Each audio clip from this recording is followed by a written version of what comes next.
Hello brilliants. अभी हम कर रहे हैं 8th क्लास के लिए chapter number 4 elements math exercise 4.1 का क्वेश्चन नंबर 2। क्वेश्चन नंबर 2 में क्या चीज़ है वो देखिए और समझिए। पेज नंबर है 4.4। तो यहाँ है name a pair of adjacent sides.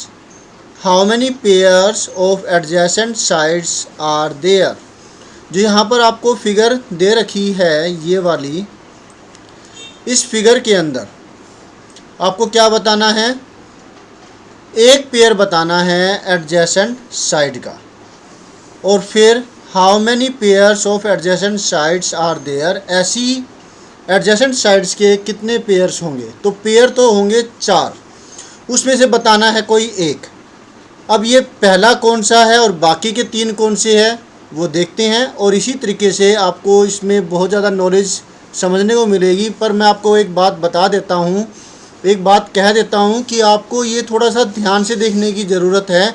आपको समझना होगा कि एडजेसेंट साइड्स कौन सी होती है, आपको समझना होगा अपोजिट साइड्स कौन सी होती है, और वही चीज़ एडजेसेंट एंगल्स कौन से होते हैं। और वही जो आपके पास साथ ही आपको ये समझना होगा कि अपोजिट एंगल्स कौन से होते हैं। तो ये चीज़ ज़रा ध्यान से समझिएगा, ठीक है। Let us do.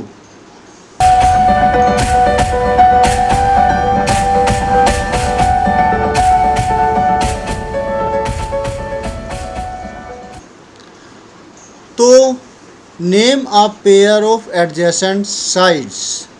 देखिए कोई एक जो साइड ले लीजिए, कोई भी पहले चारों में से। डायगनल्स नहीं लेने, ये तो डायगनल्स है, ये नहीं लेने। आपको लेना है कोई भी एक साइड। मान लिया कि आपने AD ले ली, ठीक है। तो AD मैंने यहाँ पर लिख दी। अब इसकी जो एडजेसेंट साइड के रूप में हमारे पास 2 साइडें होगी, जो एक अगल होगी एक बगल होगी। मतलब AD के तुरंत बाद जो साइड आ रही है वो है ये वाली, और इस AD के तुरंत बाद जो साइड आ रही है वो एक ये वाली है। 2 है ना, इसके तुरंत बाद एक तो ये आ रही है और एक इसके तुरंत बाद ये आ रही है। तो ये 2 पेयर आपके हो चुके हैं। तो AD की एडजेसेंट साइड दोनों में से कोई एक लिखनी है, क्योंकि पेयर आपको एक लिखना है। तो मैं CD भी लिख सकता हूँ और AB भी लिख सकता हूँ, तो दोनों ही ठीक होगा पेयर के रूप में। तो ये एक पेयर हो गया AD एंड CD। डन। अब ऐसे कितने पेयर बन सकते हैं, तो ऐसे पेयर बन सकते हैं 4 पेयर्स बन सकते हैं। अब वो कौन कौन से हैं वैसे ही समझ लेते हैं कि जैसे एक हुआ ये वाला, ये मैं इस पर ना निशान लगा देता हूँ, एक जैसे कलर होंगे, ये वाला और ये वाला एक पेयर हो गया। उसके बाद ये वाला, यहीं से स्टार्ट करेंगे, ये वाला और ये वाली, ये 2 ऐसे ही आप ब्रैकेट में लिख सकते हैं, 2 हो गए पेयर। फिर है इसी से स्टार्ट करेंगे, एंडिंग ऐसे हुई है तो यहाँ ये वाला और ये वाला, और फिर ये वाला और ये वाली जो साइड है। समझ में आया आपको। पहले में कौन सी हुई, ये 2 जो पेयर मैंने बनाए, मतलब ये वाली साइड AD एंड CD, फिर CD एंड BC, फिर BC एंड BA, फिर BA एंड AD। मतलब कॉन्टीन्यूस चलना है आपने, क्लॉकवाइज या फिर एंटी क्लॉकवाइज। तो ये 4 पेयर आपको मिलते हैं एडजेसेंट के। इसके बाद नेक्स्ट फिलअप है name a pair of opposite sides. How many pairs of opposite sides are there. अब अपोजिट साइड के रूप में हम ले लेते हैं कोई भी, जैसे मान लिया हमने ले ली AD। Name a pair of opposite sides, कोई एक अपोजिट साइड का एक पेयर जो है वो लिखना है। तो हमने फिर वही AD ले लेते हैं, AD ली है। तो अब क्या है आपको ध्यान रखना है, एडजेसेंट की एडजेसेंट, क्या याद रखना है, एडजेसेंट की एडजेसेंट, मतलब जो इसके बाद आ रही है उसके बाद के बाद वाली जो साइड है वो होगी अपोजिट साइड। इसका मतलब हुआ AD के तुरंत बाद आ रही है CD, CD के तुरंत बाद आ रही है BC, तो AD की अपोजिट साइड हुई BC। क्लियर है? तो यहाँ पर हम लिखेंगे जो AD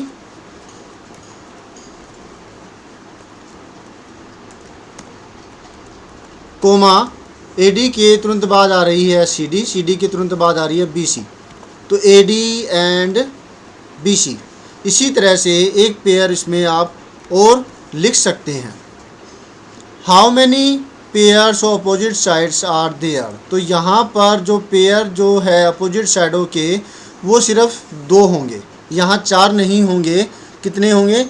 2 होंगे, क्योंकि अगर आपने एक तो ये ले ली AD एंड BC, और जो दूसरा है AD के बाद आ रहा है CD, CD की अपोजिट साइड होगी एडजेसेंट की एडजेसेंट, यानी कि CD के तुरंत बाद आ रही है BC, तो BC के तुरंत बाद आ रही है AB, तो ये वाली CD एंड AB ये दूसरा पेयर होगा। तो 2 पेयर ही होते हैं इसके अंदर, सिर्फ 2 पेयर अपोजिट साइडों के, और जो एडजेसेंट साइडों के होते हैं 4 पेयर। ये एक नॉलेज है जो आपको अच्छे से समझ में आ गई होगी, जो मैंने आपको बताया। क्लियर हुआ कि नहीं हुआ, ये बताइए, कमेंट करके बताइएगा कि आपको क्लियर हो गया, आपको समझ में आ गया।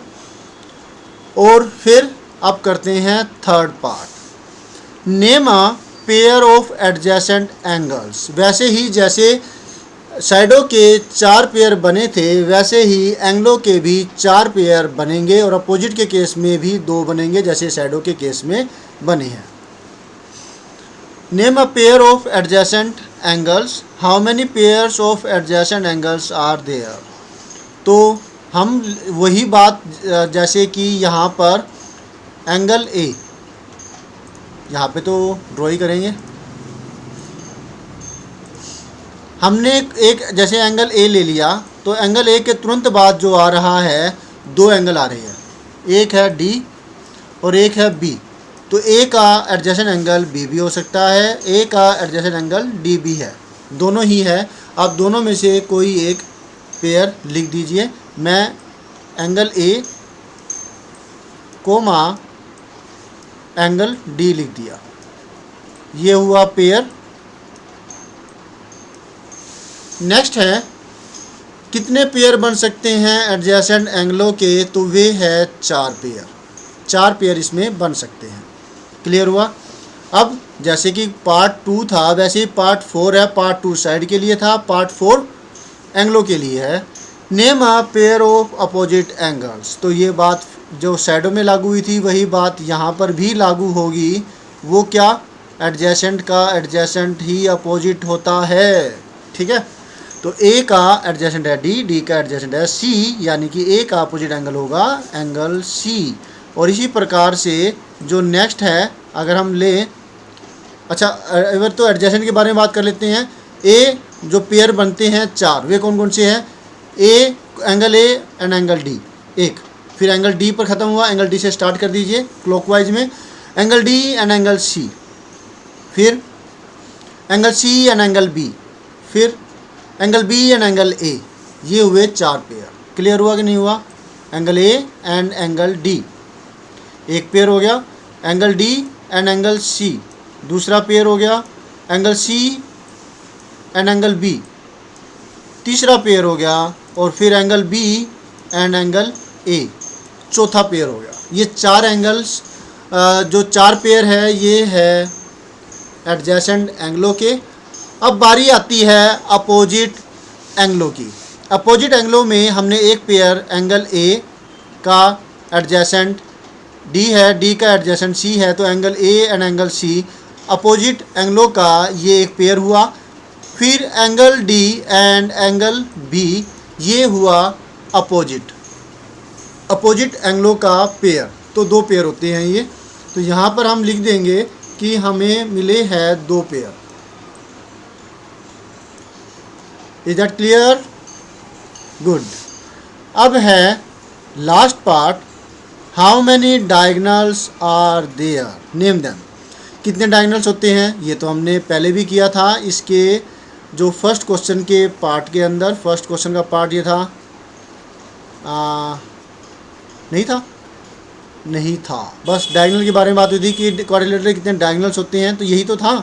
अब इसके अंदर ना हमें इनके नाम और लिखने होंगे। How many diagonals are there, तो यहाँ पे डायगोनल्स है 2। कौन कौन से, सोचो। वेरी गुड, सोच लिया। अगर आपने ये सोचा है कि AD एंड BC, तो बिल्कुल गलत सोचा है। अगर आपने CD एंड AB सोचा है तो ये भी गलत सोचा है। और अगर आपने ये सोचा है अपोजिट, हाँ जी, अपोजिट पॉइंटों को जोड़ने वाला लाइन सेगमेंट, यानी कि A और C अपोजिट एंगल्स हैं, AC को ज्वाइन किया तो AC जो है वो एक डायगोनल हुआ, और इसी तरह B और D अपोजिट एंगल्स हैं, अपोजिट पॉइंट्स हैं, इनको मिलाने वाला जो लाइन सेगमेंट है वो भी डायगोनल हुआ। तो AC और BD ये 2 डायगोनल हुए। क्लियर है? AC एंड BD क्लियर हुआ ना आपको? कई बार क्या होता है कि आपको सिंपल नाम दे दिया जाता है, कोई फिगर नहीं दे दी, तो उस वक्त आपको बताना होता है कि इसमें एडजेसेंट कौन सी होगी। ठीक है, तो जैसे मैंने क्या किया, नाम यहाँ पे लिख दिया एक PQRS,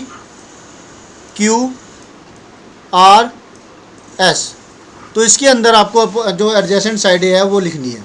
तो सीधी सी बात है, आप क्या करेंगे, एक तो लिख देंगे PQ, तुरंत बाद जो आ रही है Q पर ख़त्म हुई, Q से ही स्टार्ट कर दो, जिनका एक कॉमन पॉइंट होता है। PQ एंड QR, एक पेयर ये हो गया। इसी तरह से QR है और QR एंड RS ये हो जाएगा।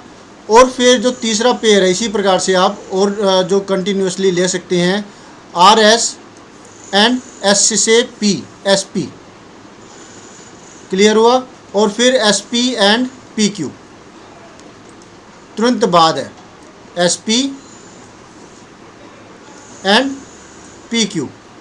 इस तरह से आप एडजेसेंट साइडें तुरंत बाद जो आती है ये फाइंड आउट कर सकते हैं।